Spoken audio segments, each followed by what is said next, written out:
Hello bookworms! Today I'm going to be doing my March book haul video. I have not done a book haul video in so long, and I completely remember how stressful it is to try to hold up all of the books at the end. But this time I'm working with a lot more space, so I'm hoping that that'll make things a little easier. So as per usual, though it's been quite a while, so to refresh your memory, I always start off my book hauls by showing the special editions that I got throughout the month. One thing about special editions is that you don't necessarily get them during the same month that you ordered them. So many of these are things that I ordered months in advance but were delivered in the month of March. And then I will move on to books that I've purchased myself. And then if I had any, I would also show you books that were sent to me by publishers, but I don't believe I have. Oh, you know what? I have one to show this time around, and I think it's upstairs. I have to grab that. Okay, so starting off with special editions. So first up, I got the beautiful Roots of Chaos editions from The Broken Binding. So they have the same covers, but then there are dragons on the sprayed pages, which are just amazing. These are the backs of the books. Then I just love these naked hardcovers. So this is Priory of the Orange Tree. There is so much foiling. There is a quote on the spine. And then this is the back of the book. And then just again, look at that dragon. And then again, this is A Day of Fallen Night. So beautiful, beautiful foiling, beautiful quote on the spine, and beautiful backing and pages. I love these. I think these are the most beautiful editions like ever. And then while we're going on about Roots of Chaos, I also got the Illumicrate editions because there are swords. There were swords on the pages and I had to have them. I love them so much. The titles and the covers both have like slight differences between the coloring, the variation, some of the foiling. Maybe I'll do like a side by side actually. I think that would probably go better. This one is Broken Binding and this one is Illumicrate pages, and then the backs of the books. And then just to show for Illumicrate, on the naked hardcover there is a dragon and it wraps all the way around to the back of the book.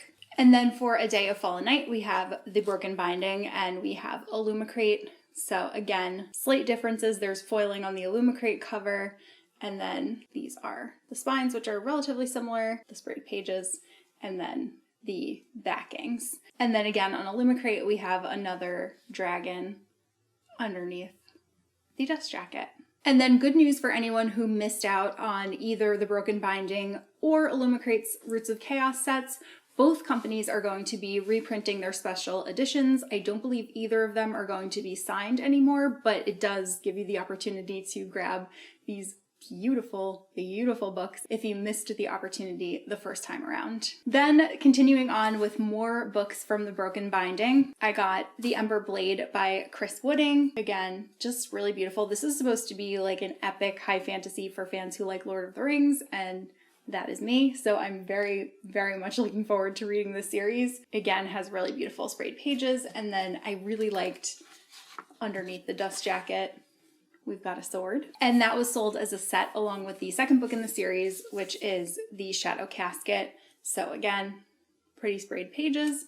And then below the dust jacket, there's the symbol, which I think is like kind of reminiscent of waves or water, but I don't really know, and I probably will know what it means once I read these. Then I have the Illumicrate edition of Chain of Thorns by Cassandra Clare.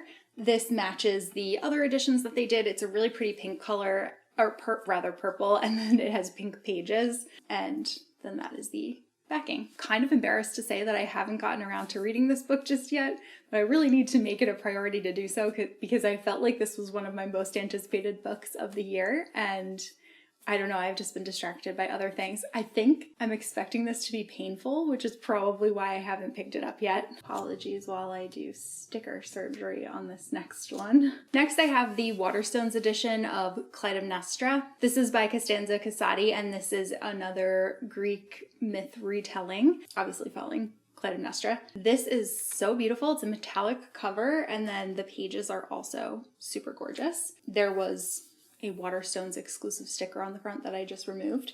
Nothing special underneath the hardcover, though I do like the bow and arrow end papers. Then I got the Folio Society edition of The Princess Bride, so it comes in this plain slip case, but the book itself is just stunning. Like, I really love this. I don't think I've seen an edition this pretty, like, basically ever. It's cloth bound. I love the metallic, and there's also illustrations throughout the book. For instance, we've got Inigo Montoya here. But yeah, so I do a Buttercup. Oh, there you go. Title page. Should have found that quicker. I'm really excited. I've actually never read The Princess Bride, but I love the movie, so I want to read it this year. Unfortunately, it seems like there is no audiobook. There's an audiobook that's read by the guy who did the movie. However, it's like very abridged. It was only like 2 hours or 3 hours, and I was like, there's no way that like this book is a 2-hour audiobook, so I will be reading this one physically. And then I also got another book from Folio Society, and it is called How to See Fairies. So this is the slipcase, and this is the book. It is so pretty. I really love it. The spine is also really pretty, and it just has gorgeous illustrations throughout. Like, look at that little guy and his cake. There are basically illustrations on like every page of this and very minimal text, so it'll be definitely a quick read, but it's one of those like really beautiful, just like fantasy shelf staples. Honestly, it's just so pretty.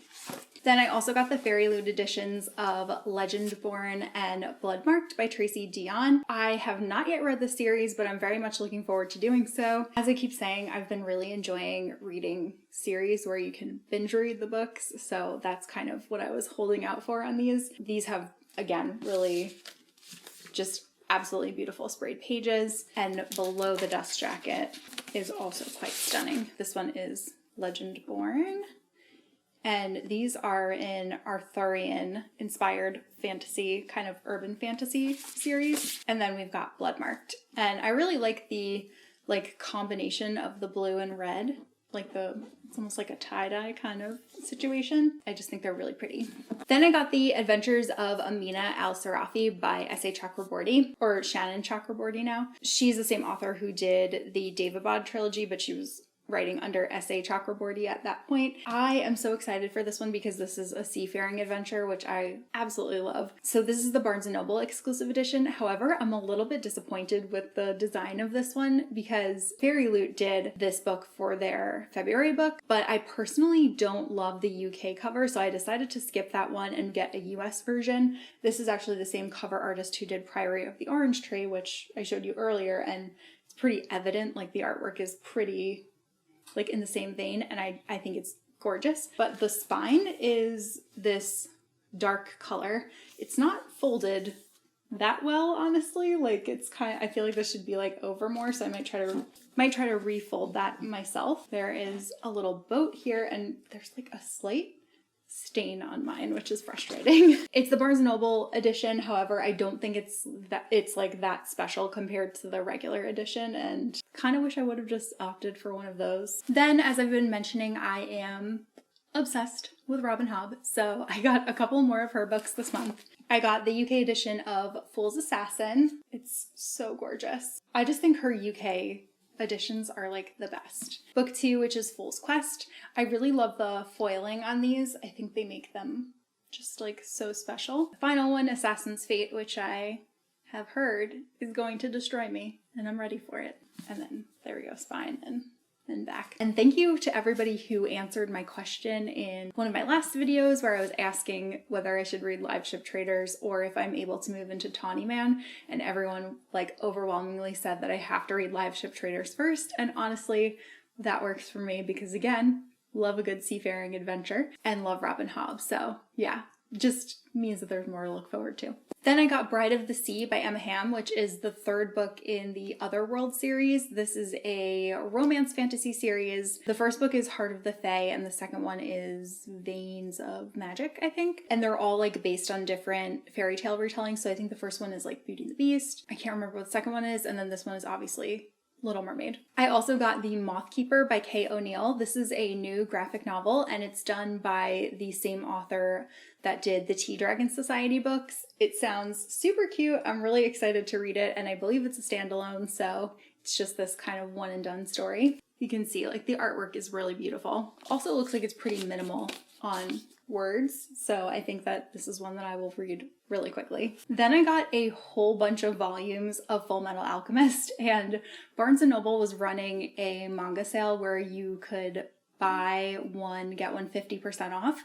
So I thought that was the perfect time to invest in some more of these, but I tried to be strategic about it, and I bought all of the ones that were full price on Amazon so that I could save a little money there. So I kind of have like random volumes here to share. So I have volume 7, volume 8, volume 9, volume 10, volume 11, volume 12. Also love Winry, she's amazing. Volume 15, volume 16, and volume 18. So at this point, I'm only missing 3 volumes, and I will definitely be acquiring them in April because I anticipate finishing up the series within the next like month or 2. Then I got the Legend of Drizzt visual dictionary. So this is a D&D like kind of coffee table book all about the Legend of Drizzt. I really like Drizzt as a character. He is a dark elf, and I thought this was kind of like a fun way to explore more of the world as I continue reading all of the books within that super long series. There's also really pretty artwork on the back that, yeah, I don't know if you can see, but it just kind of goes into like all of the different characters within the series, all of like the different areas within the Forgotten Realms, which is the world that it takes place in. Yeah, pretty excited about that. And then I also got Andrew and I both acquired the Dragonlance Shadow of the Dragon Queen D&D book. This is one of the newer ones that was released, I want to say in December, but we hadn't picked it up yet, and now we have it to add to our shelf. This is one of the adventure books. And then lastly, thank you so much to Random House for sending me a copy of the new Star Wars book. This is Jedi Battle Scars, and it's written by Sam Maggs, who I absolutely love. She's written so many things within all of like these different fandoms, and she is consistently an excellent writer. So I'm really looking forward to reading this one.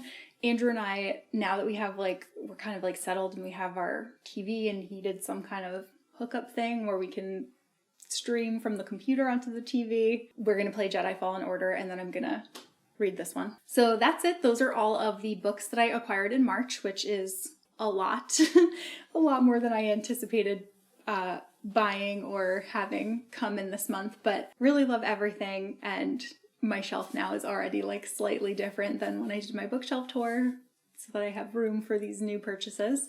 But that is all that I have for this video. Let me know if you found anything new that maybe you hadn't heard of before, or anything that I picked up that maybe you're excited to read. And that's all that I have for this video. So I will see you guys soon in a new one. Bye!